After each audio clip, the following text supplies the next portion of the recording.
Hi there, my name is Dayna. I'm coming to you today to be able to do a presentation with regards to my health journey for the last specifically about 12 years. And the reason for that is because my whole life I've been using art therapy as a means of a distraction and healing and a method of basically art is medicine. And so because of that, I've been asked to do this presentation, both of explaining my health journey, but also then having a segment that is the actual art therapy. So that will follow this. And I want to start with 12 years ago. So 12 years ago, I was diagnosed. I'll set the picture. I will paint a picture for you. The picture is this. 12 years ago, I was 38 years old and I was working 4 jobs. My schedule was primarily get up at like 3 something in the morning, go to the gym. I worked at one of my jobs was the gym. I would go to the gym and I would work a full 8-hour shift. I'd open it at like 5 something in the morning and I'd work an 8-hour shift, and then I go to the next job and the next job and the next job. And because I had 4 jobs at the time, and then I would end at about 11-ish at night, go home, crash, burn, and get up at 3 something in the morning again and go again. And I did that primarily for almost 15 years. So it was a really hectic schedule. I very much enjoyed it at the time. I loved the variety of the different jobs that I had. I instructed first aid, CPR, and AED for 14 of those years. I was a personal trainer. I weighed a lot less than I do now because of my medical problems. I've gained quite a bit of weight. But at the time I was in really fantastic shape and I was very happy with my life choices, with the way my life was going. I had a lot of friends. I was deeply rooted in my community, and it was just, my life was going the direction I had hoped. I had just purchased or started purchasing a vehicle, had just literally got the keys for it. I was so excited to be able to get this vehicle for myself, and unfortunately the payments were not good, but I thought, wow, okay, this is a big step up for me. I'm doing really well. And then my health started crumbling. I went in and I had an ACL reconstructive surgery on my right knee with a hamstring graft, and that actually went extremely well. Both the rehab before, or the preparatory physio, then the actual surgery itself, and then the recovery. Everything went smashingly well, and I was back at work within no time. It was a work-related injury in that I had a fall at work, and that caused that injury. So I was on Workers' Compensation Board as a bit of a history there to it. And then I went through the program. I got back. Everything was great. Started work. I was back not even 3 weeks.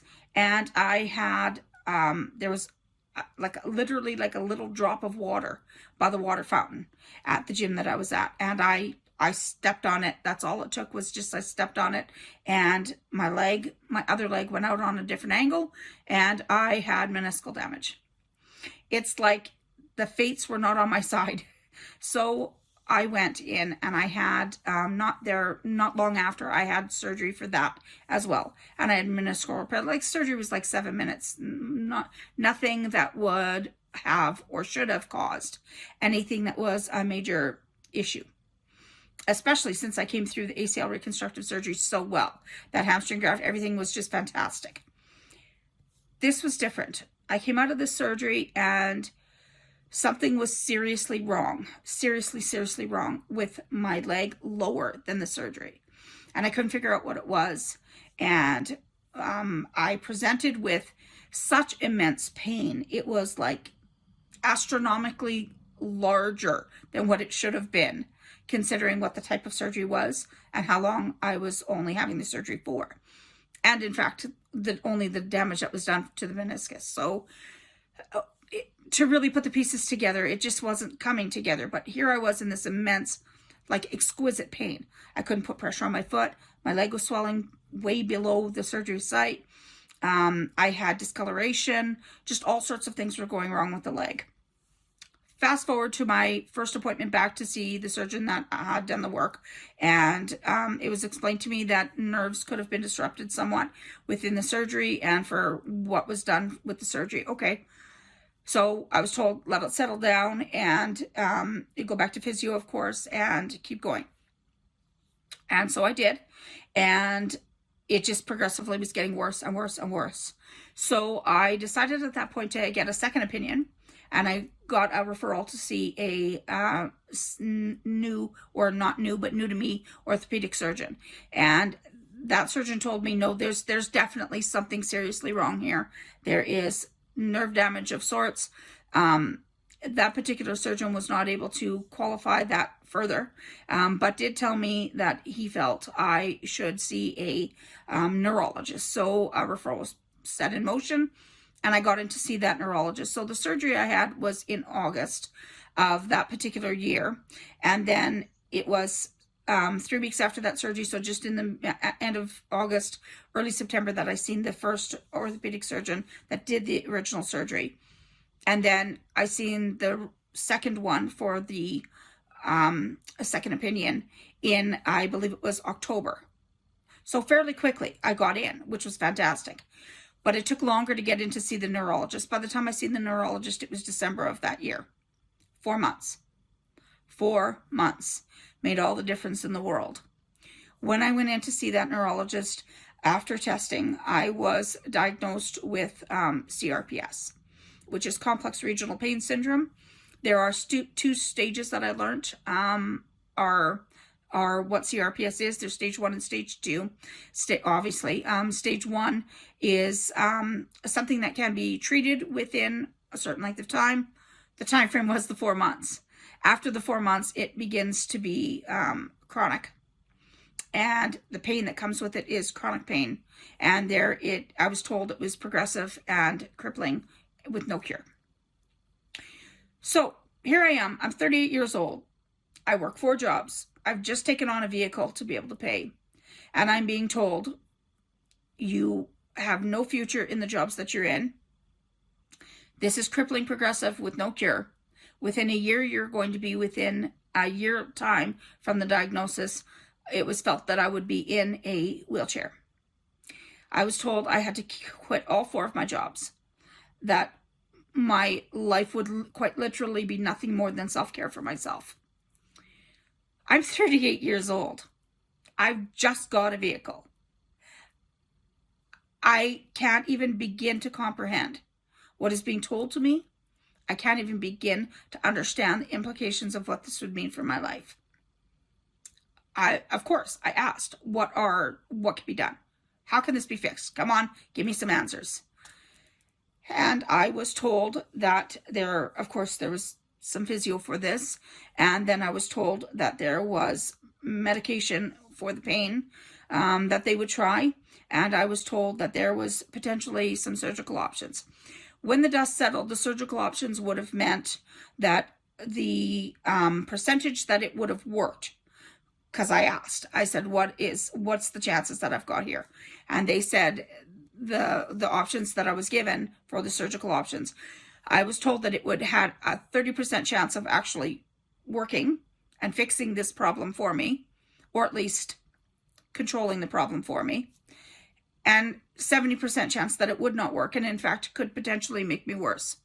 Well, I was walking at the time, not well, and I was in immense, exquisite pain, but I was walking, and I wasn't in that wheelchair yet because I'd just been diagnosed. And here they're telling me that the chance that it will work is only 30%. 70%, this could go seriously wrong. You could end up in a wheelchair faster as a paraplegic, quadriplegic, depending on what the results were. Okay, so that's a big fat no. I don't want to do this. So, okay, so then what are the other options? Well, there's pain medication for the pain that you're in. Okay, so we started rounds of that. I went 2 years, 2 full years, with pain cocktail after pain cocktail, with mix after mix. I had all the heavy hitters in there. I had Oxycontin, Oxycodone, I had Cymbalta, I had gabapentin, I had Lyrica, I had Toradol, I had morphine, I had fentanyl patch, you name it, and I was put through it. None of it helped. None of it. And after 2 years of not knowing who I was, where I was going, how to function with it, or how to function without it, I had to get off this. I had to get off it all. And I did so. But unfortunately, the medical team I had in place told me that if I was not going to take any of the medications that they felt were the way to go, or have the surgeries that I didn't feel was the way to go, they really had no options for me. Like, no options. So I faced that down hard, and I kind of had a bit of a struggle with that, obviously. And I said, there's got to be something. Give me something. And I was told that there was absolutely nothing. There were no options.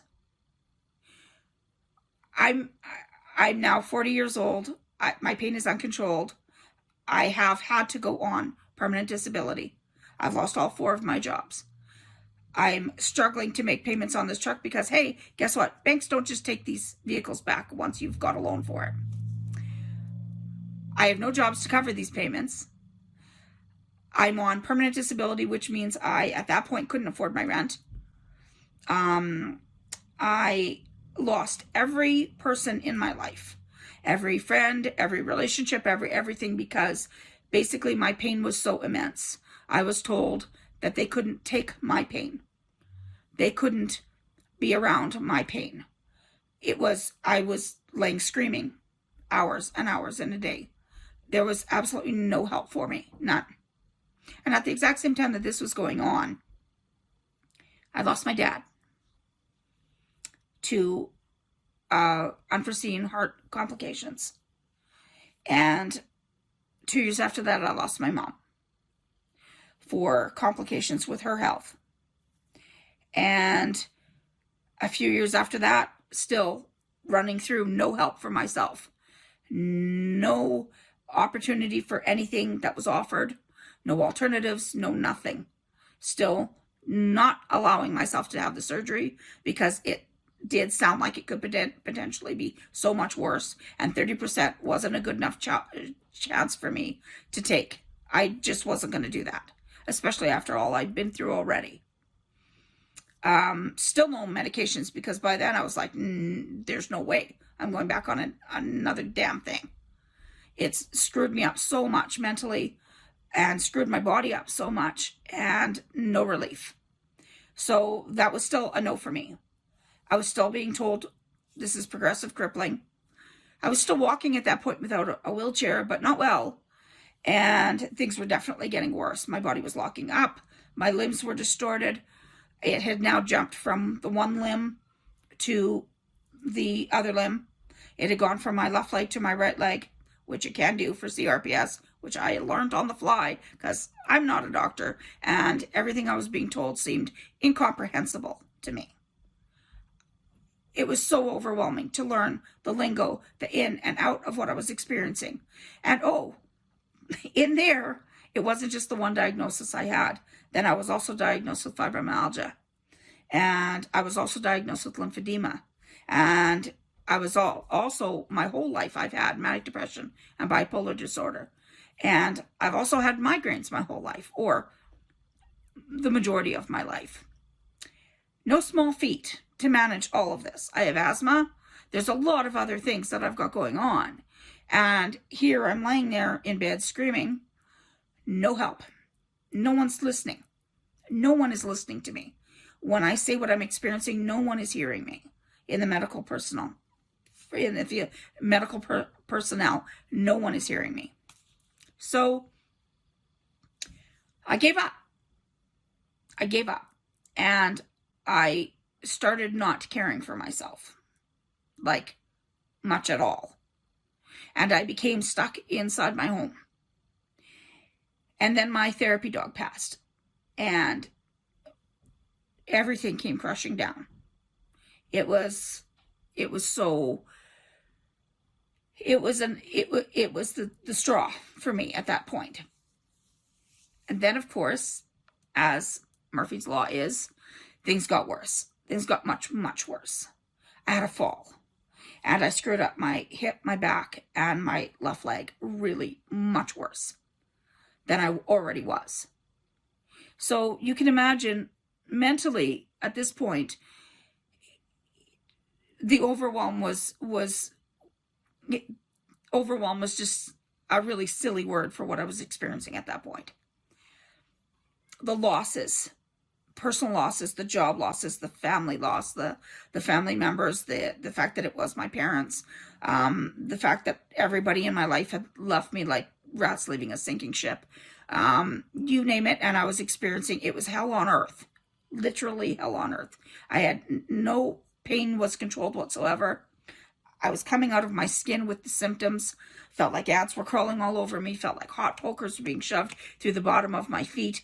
Run rampant throughout my whole body. The burning pain that I was experiencing, it was just searing. Exquisite pain, literally, was the only way to describe that. And again, no help. So I lost all belief in the medical field at that point. I just lost all belief in it. And I didn't know what to do for myself. And then I had the fall. And everything was even worse. I remember wanting to I wanted to end my life. My legs swole up to the point of being 55 inches, not centimeters, inches per leg. They were massive.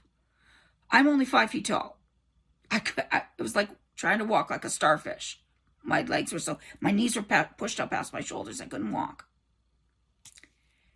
And I couldn't get back into bed. So I had no bed because the bed that I had was too high for me.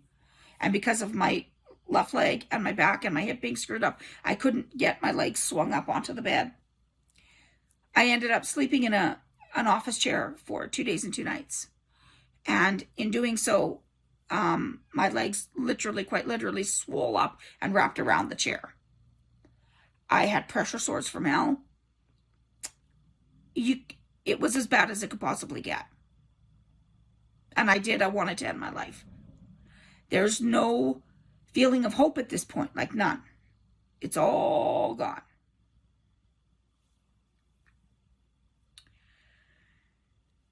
So my faith is clearly tested. But I did one last, what is it in football? Hail Mary. I did it. I did one last Hail Mary prayer to God. And I begged for help. I begged for it. And the next thing I know, I was scrolling on my phone trying to find some divine help. And what I found was I suddenly found myself dialing a number for a place that I didn't recognize, didn't know what it was. It was CPAS, which is Client Patient Access Services. So when I look back up in the Google search, I guess what I typed in my frantic state was, what is available in Saskatoon that will help somebody that has fallen and can't get up? Quite literally. And CPAS came up. So I called CPAS and I got a woman by the name of Melissa.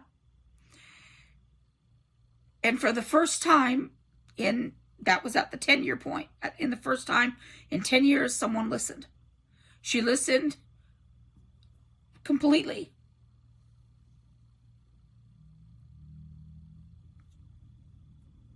She listened to everything I'd been through, everything I was experiencing currently,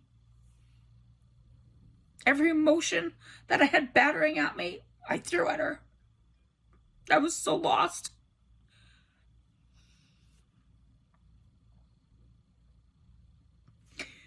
She actively listened. She actively heard.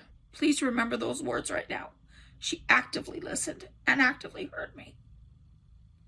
And within very short order, like less than a day, 2 days turnaround at tops, she had a occupational therapist out to see me. Larissa. Oh my God, Larissa. Larissa Lemke. One of the best people I've ever met in my life. She got the ball rolling, and within very short order, she got a bed ordered for me from Saskabilities. It was going to take a long time to come in. In the meantime, I had gotten myself a power lift chair, not the one you see in the background here. That came much later, and it came from Kinsman. But at the time, I desperately needed help, so I reached out to my family, and they helped me come up with the funds because I didn't have it. I was on SAD, and I didn't have the money, and we came up with the funds to be able to get a powerlift chair off Kijiji that did not fit me, either height or weight. And it squeezed me. It just squeezed the living crap out of me. And I was in this thing for 6 to 8 weeks until we could get the bed coming in from Saskabilities. I called it the coffin chair because it bloody well felt like it. And I have pictures of my legs up on and they weren't really on it because of the size of them, so they were kind of hanging off to the side. And the predominant thought, even though I was getting help, was I want to die. I want the pain to be over. I want to be done with all of this. I can't cope. I don't want to cope. I can't move.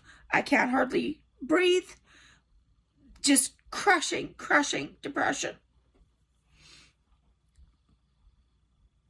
And at this point, I'm only 48 years old at that point.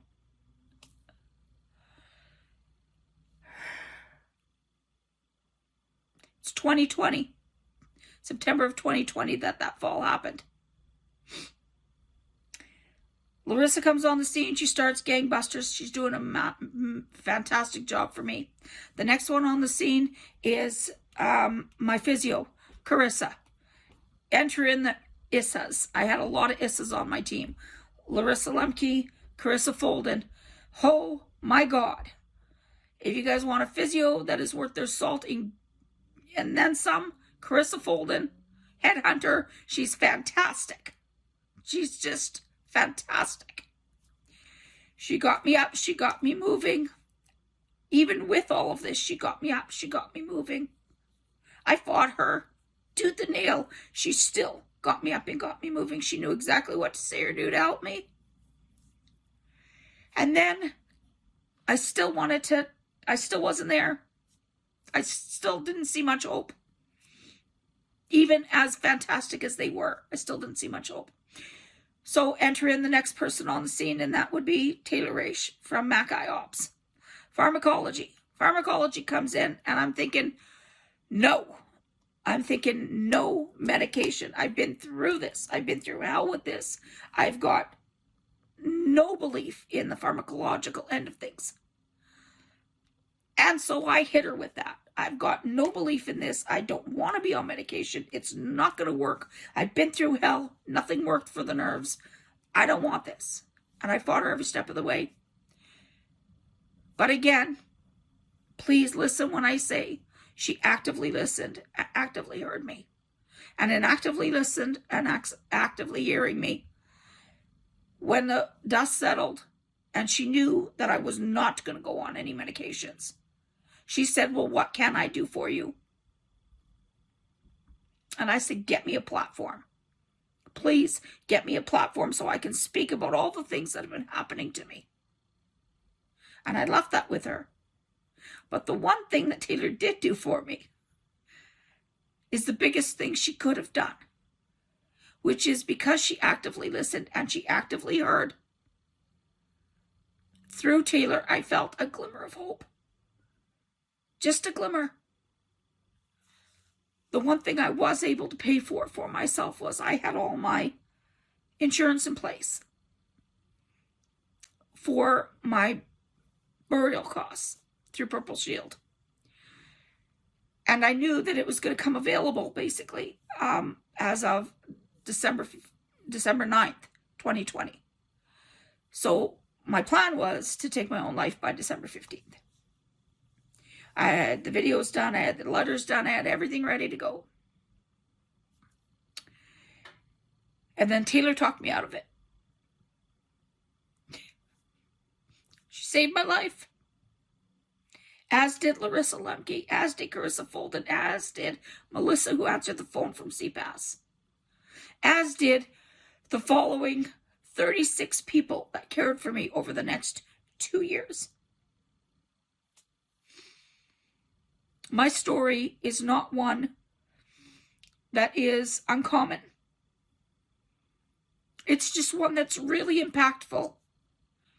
And I want very much for everyone to hear it, because there are alternatives to pharmacological and surgical options. There are. It's just not given enough thought. It's just not given enough opportunity for someone to really look at something, even if it's not a traditional method, even if it's not something that someone may consider the best option. Something is better than nothing when you're in that situation, and hearing your patient, your client, actively listening, actively hearing is the first step in helping them help themselves. The very first step. From there, my story continues, and it's a very interesting, winding, holy wow story. The amount of people that came on my team, the amount of people that have made a massive difference in my life. Dr. Susan Tupper, I've gone on to now I teach art therapy for partners in pain. I am involved with Dr. Susan Tupper with grant research for graphic medicine. Now I'm involved with this presentation through Danelda, through integrative medicine. I am so grateful for these opportunities. I'm so grateful for the chance to be able to live a life that has meaning and that I don't feel I need to exit from anytime soon.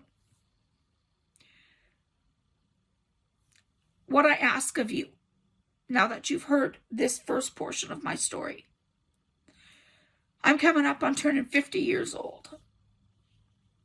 And it's a big thing for me to have made it that far in life, with all that has gone horribly wrong in my life, medically speaking. What I'm asking of you is to take the next half an hour that the art therapy is that I take you through. And I'm asking you to please actively listen and actively hear what I say through that art therapy. Actively listen and actively see what I do in that art therapy. Please keep an open mind and know that there are alternatives that you might not traditionally think to reach for. But between my 36 people on this team, all that care wound in and around it was art therapy. And it got me through every horrible day since. It's kept me going. Incidentally, I ended up not having lymphedema. It was a misdiagnosis. I have lipedema, which is entirely different. And my CRPS and my fibromyalgia and my migraines and my lipedema and a whole host of other comorbidities are handled. I've got them under control as best as I can. I'm living a passionately fulfilling life. And I'm here to ask you to give a chance to something that is non-traditional, but really does change lives. Thank you for your time. I look forward to taking you through the art therapy. Hi there, it's Dayna. I just did a presentation for you with regards to my journey with my health, and now I want to take you through some art therapy and explain as I go some of the process of what I do with art therapy and how much it can benefit you. So I'm going to turn directly to my project and I'll take you through the steps. Okay. Hi there. Okay, so I am wanting to take you through the steps of what I do to use art therapy to help with my pain, my suffering, and my grieving, with all my illnesses and with all the losses I've had in my life, and specifically over the time since I became disabled. So I had a supply list come out to you guys just in case you wanted to follow along, but I'm going to take you step by step through. So I'm starting with a recycled piece, or basically just a piece of cardboard. And the reason I'm doing this is because I want you to see how simplistic it can be to find a way to work through your pain, your suffering, and your grieving with just items around your own home. So we're starting with cardboard because it's very easy to find this around your home, always. I asked you to have a piece of cardboard, and then I asked for certain supplies. I've got them all lined up here. The next thing I asked for was a Sharpie marker. And so what I want to do with this is I want to take it and I want to do what I've done on this side of the canvas, which is this. I've written down all the things that I want to work through that I'm currently experiencing. So with anyone that's experiencing any pain and suffering, grieving, there's so many things, so many emotions that are battering at you all the time. And to be able to get them out and really, really focus on and sit with them. Not just get them out, but sit with them. Work through them. So what I've done here is I've put on the canvas what I want to kind of focus on today, which is the fact that I'm angry over the fact that I have had this situation come up health-wise, and I've become disabled after being perfectly able for the most part my whole life. And I'm angry. I'm angry at this situation. And I feel lost. There's so much that I've lost in this. I've lost my jobs. I miss my jobs and my work. I feel lost because I've lost so many of my family members during this time. I've lost my mom and my dad and one of my brothers, Kevin, and I've lost 2 therapy dogs, Cleo and Diva. I've been depressed, and I still am. I still have times. Everyone has their ups and downs with it. Mine is always prevalent. So I'm always needing to take steps to work through that. My self-worth and my confidence after becoming disabled has taken such a hit. Such a hard thing to work through. I feel alone a lot of times. Just completely alone. Lonely. I guess I could put that one down too. Lonely. I feel bitter. Actual bitter resentment over the fact that things in my life were taken from me when I was not ready to have them taken. As no one is when things happen like this in their life. And I feel terribly, terribly sad over all the loss, all the hard experience, all the pain and suffering that I've been through in my life. So with all of these things here now on my canvas, this is where I start my therapy. I'm going to take a color.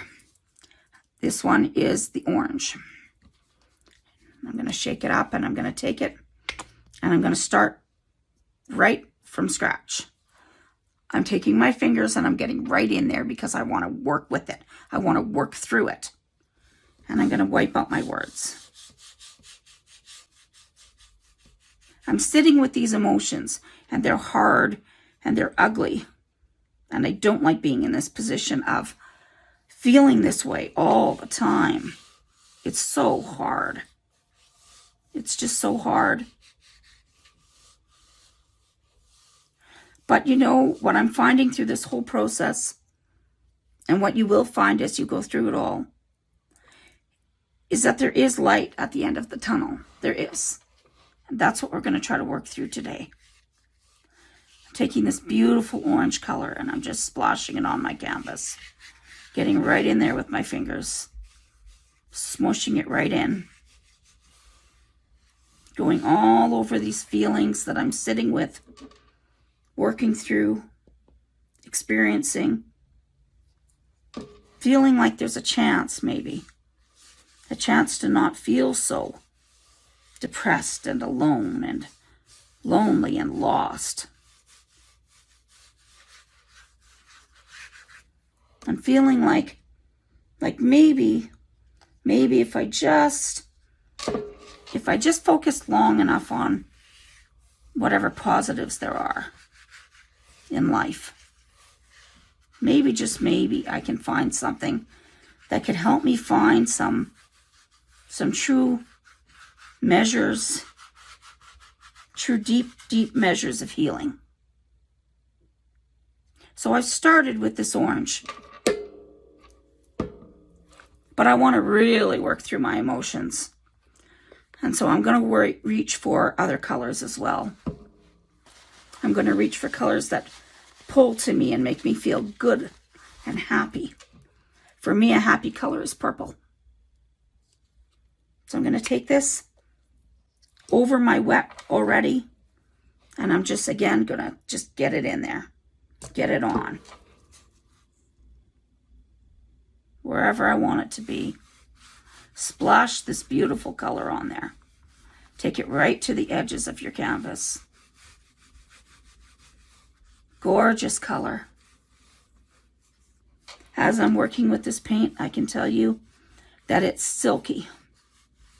The texture is just so silky.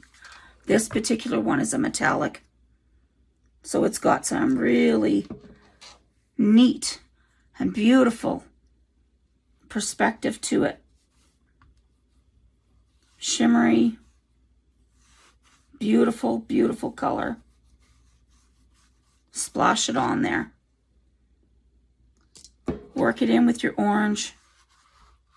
Work it through. Feel what that feels like. Feel those feelings of grief and sadness and loneliness. Take yourself on a journey through all you've experienced in your life. In all ways. Pain, the pain that I've been in. The immense amounts of pain. It's been so hard. All the things that I tried to cope. All the ways that I thought would be the way to work through. And then I came into my studio one day, and I had always counted on art in my life. I've always been a big believer in my art and the therapeutic benefits to it. But the one day I came in and I was so angry.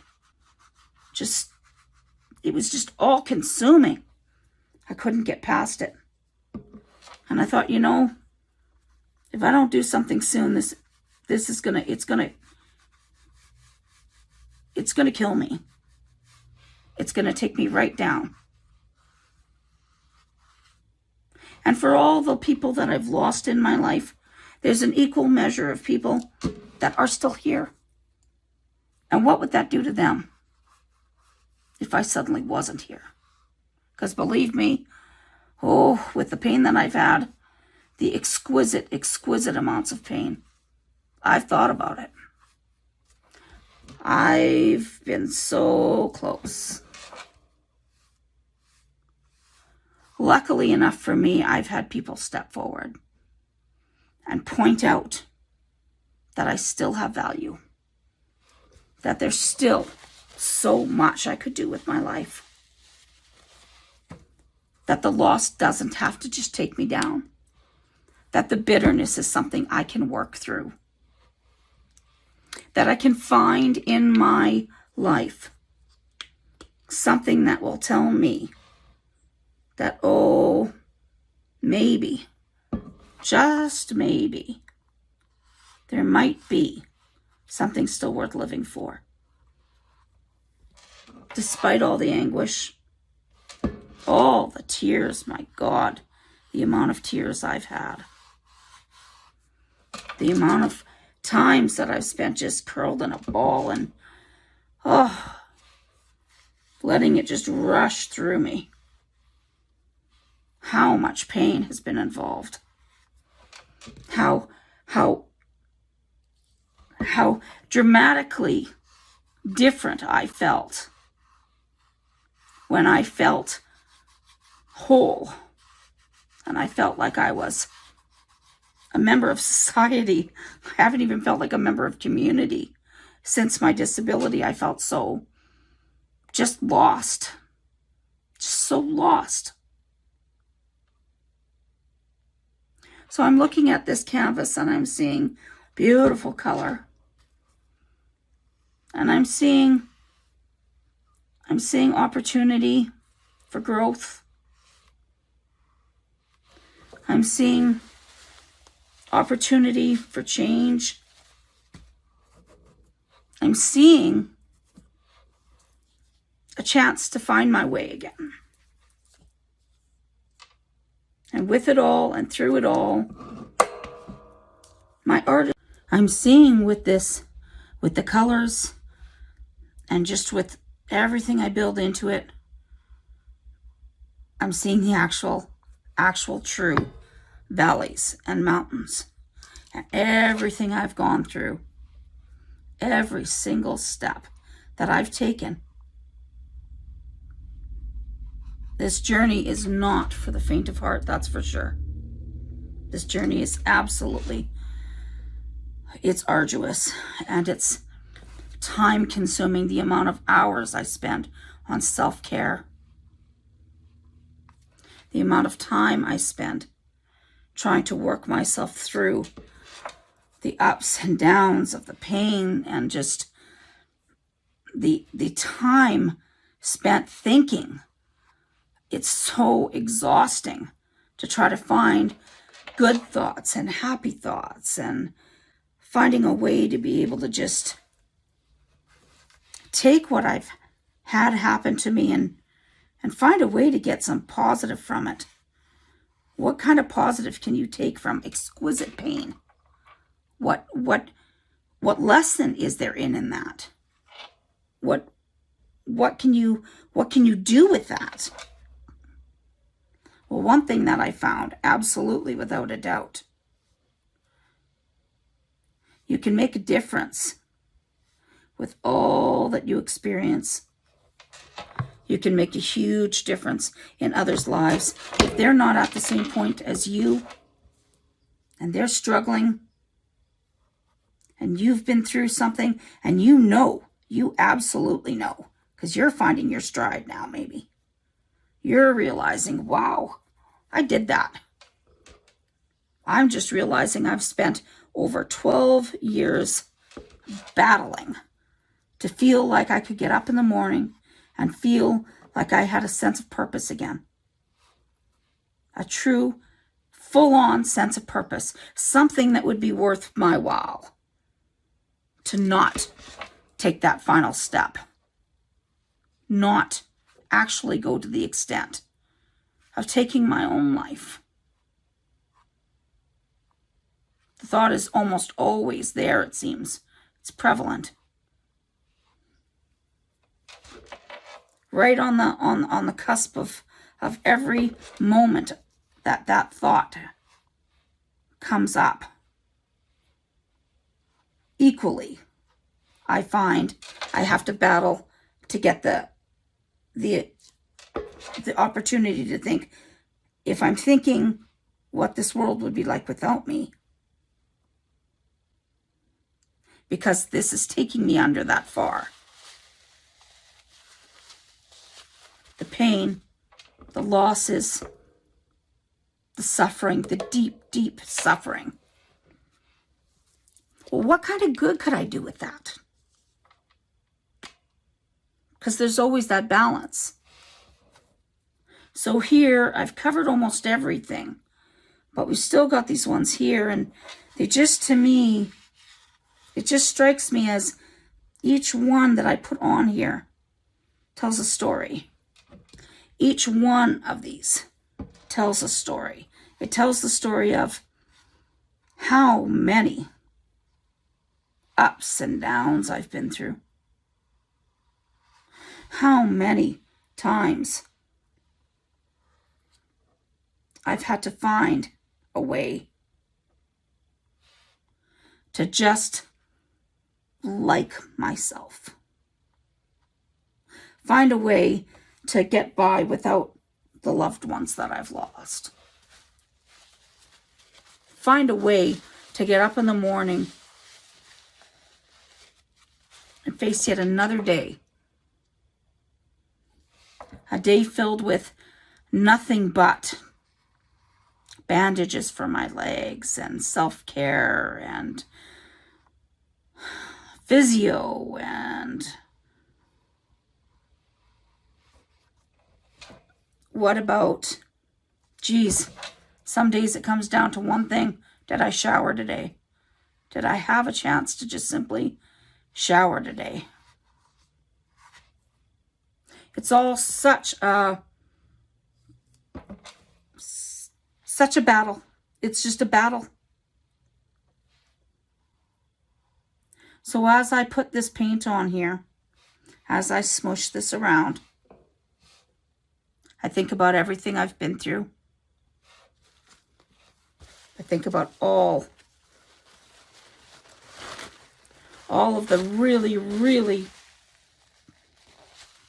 so close times of wanting to just be done with everything.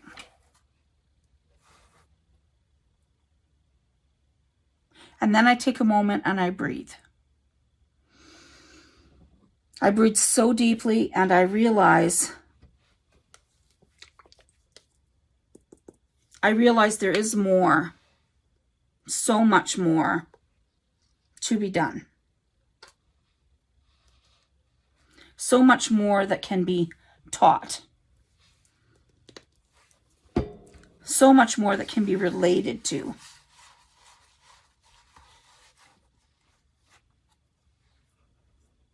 What about people that don't have a voice?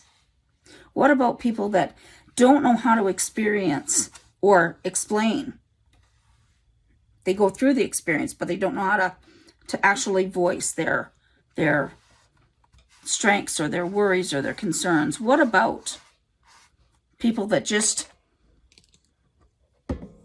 are so fearful to ask the important questions, are so fearful to fight for themselves, don't know how to fight for themselves, don't know where to begin? So many questions. So how can someone like myself that's been through so much pain and trauma, how can someone like myself that has thought for years that the world would be a better place without me, how can I make that big difference? I can engage community. I can help people see that there's worth in working through the pain and suffering. I can help people understand that your self-worth does not depend upon what your body can and cannot do. We're all just human beings fighting this human being experience.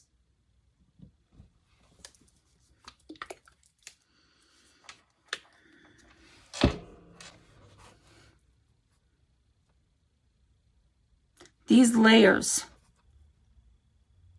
all this gorgeous color, this is a journey. This is my journey.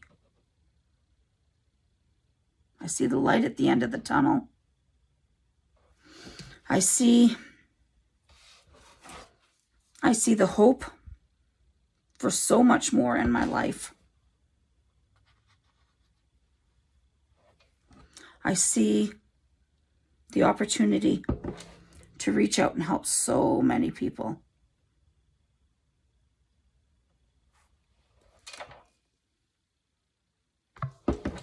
I see the opportunity for growth.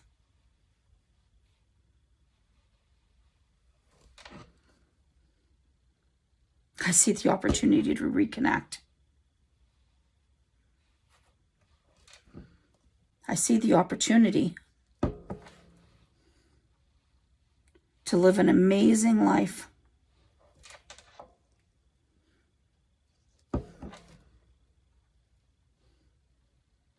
To find ways to say, hey,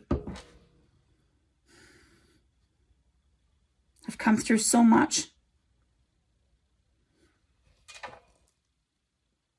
It has value, it has weight.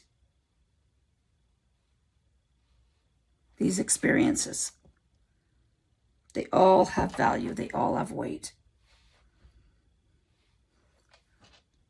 And what art therapy can do through all of that is say, I don't have to have necessarily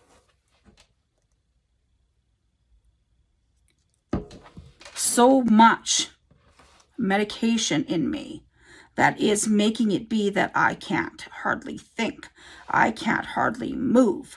I can't plan a day without planning on how many medications I need at what time of day and where do I even store them and all the things that are the ins and outs with it. And you know, I know medications, there's so many things that are necessary, but I also know that in my journey, there was no alternatives offered, none. It was pharmacological, it was surgical, and that was it. There stems some of my bitterness and my anger. A great deal of bitterness and anger. Because what that tells me is,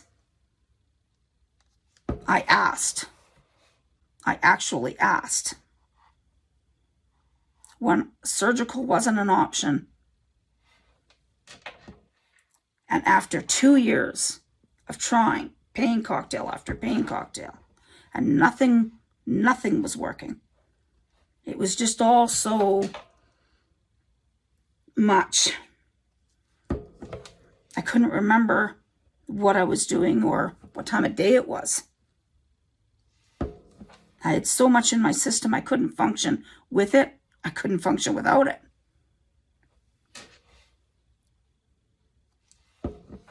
And it became so paralyzing to think that I would have to do this for the rest of my life. Just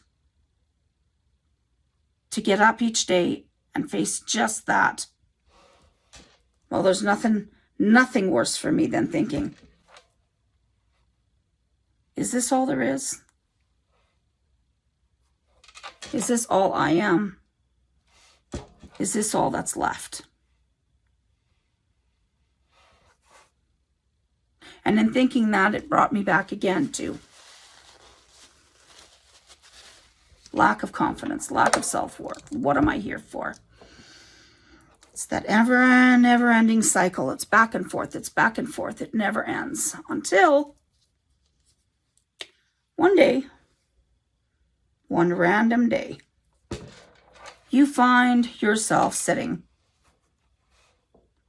working through some amazing, amazing feelings and emotions. And you find yourself thinking,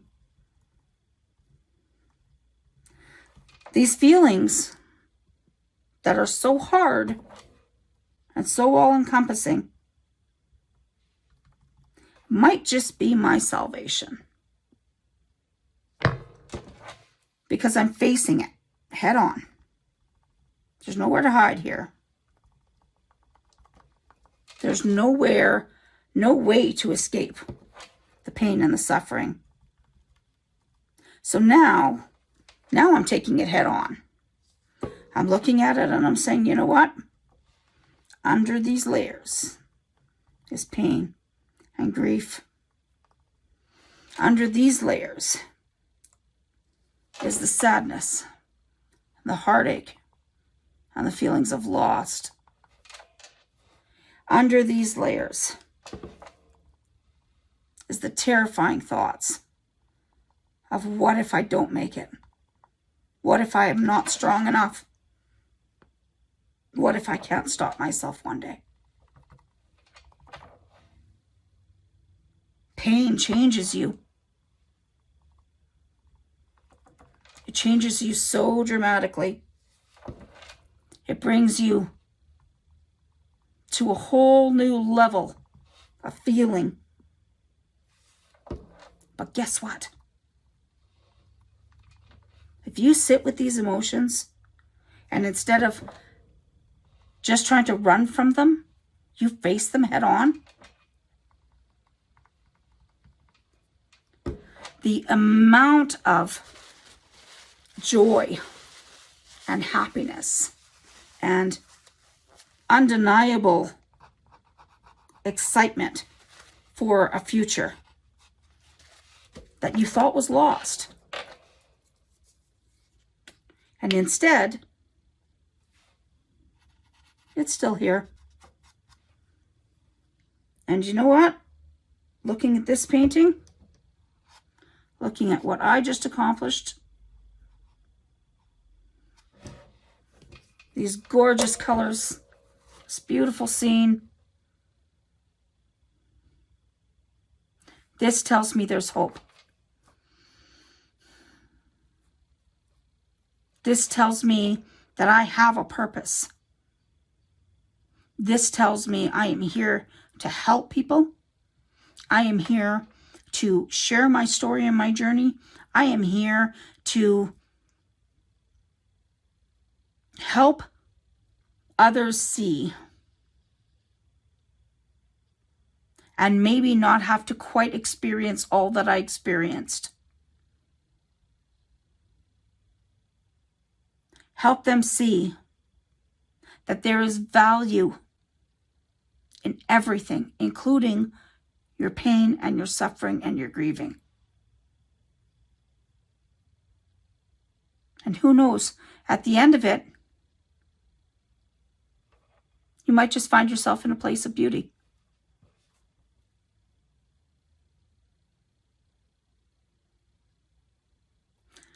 In this length of time of doing this with you, I can tell you that even talking through it, I feel calm. I feel like a release of all the weight of all those words and all those emotions. And now I look at this and I think, gosh, you know, it's so pretty. And there's so much life to be had. You just gotta go for it. This is how I use art therapy. This is what I do to help myself through my pain and my suffering and my grieving. This, absolutely without a doubt, has value. I can make immense difference in people's lives. Please see that there are alternatives. Just because it's not a pharmacological or a surgical option, just because it's not maybe wildly known, doesn't mean there aren't options. There are. You just gotta have an open mind. Be willing to play. This level of play rewires your brain. It's the very basic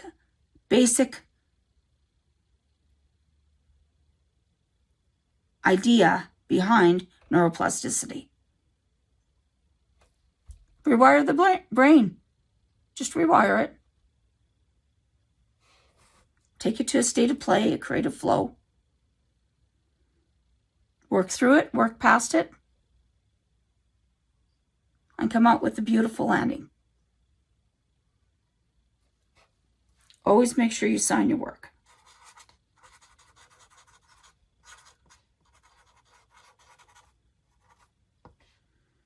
I hope what I showed you today helps you see the value in what I do and in what you can do for your patients and your clients and your friends and your family and all your loved ones. There are alternatives. You just got to look a little closer. Thanks for your time.